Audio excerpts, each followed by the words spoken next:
Hello friends, Dr. Richard Maka here again on special Lenten episode of Be a Eucharistic Adorer. In this episode, I want to respond to a question I was asked following the last episode on redemptive suffering. The question goes this way: how can a soul persevere in willingly bearing the cross when she is not seeing the result of her sufferings? In that last episode, I noted that suffering is redemptive when willingly accepted in total surrender to the will of God and offered up to Him for the good of souls. I've repeatedly said in several episodes that a true Eucharistic adorer surrenders completely to the will of God and so is never desperate about anything. Such a soul is patient with God. I think I have to start responding to this question by saying that the greatest sacrifice a soul can ever make is the sacrifice of self-will. According to Father Pomerich Kukebe in his book, Victim Souls, the Little Redeemers, the sacrifice of self-will is the purest and greatest act of love a creature can ever make to God. Why am I talking about sacrifice of self-will? It is self-will that makes us to desire to see the result of our sufferings, offered for souls, and in fact, of all our good actions. Ours is to bear willingly sufferings permitted by God, and even those we take up on our own.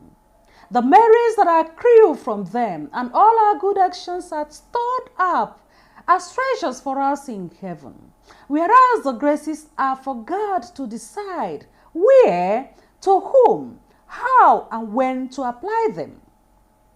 In fact, we are incapable of knowing the value of our suffering, offered in union with the suffering of Christ.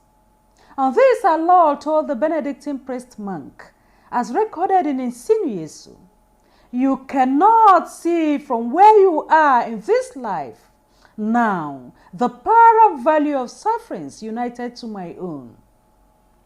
The truth is, we are limited by the flesh, limited by time and space, but God lives in an eternal now. I usually tell people that many of us are reaping the spiritual benefits of the sacrifices made by the saints in ages past. Unfortunately, many are leaving virtually nothing for the future generation. And when we talk about leaving something for the future generation, we are mainly talking about temporal goods, leaving the most essentials, which are solid moral values and storing up graces through our sacrifices, through our good actions for their spiritual good. In summary, what I am saying is that we should do what we ought to do and allow God the liberty to dispose of the fruits of our good actions when and how He wills it. Through the same Benedictine priest monk, our Lord gave us the assurance that nothing offered to Him goes to waste.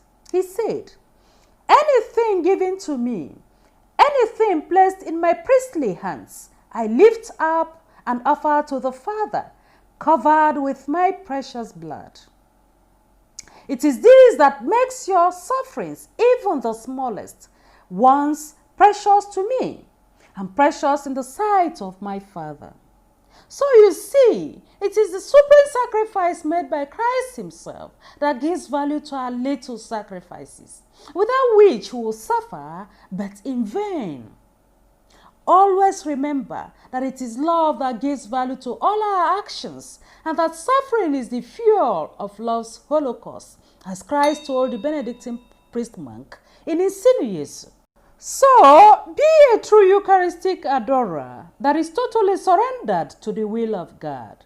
Thank you, and God bless you.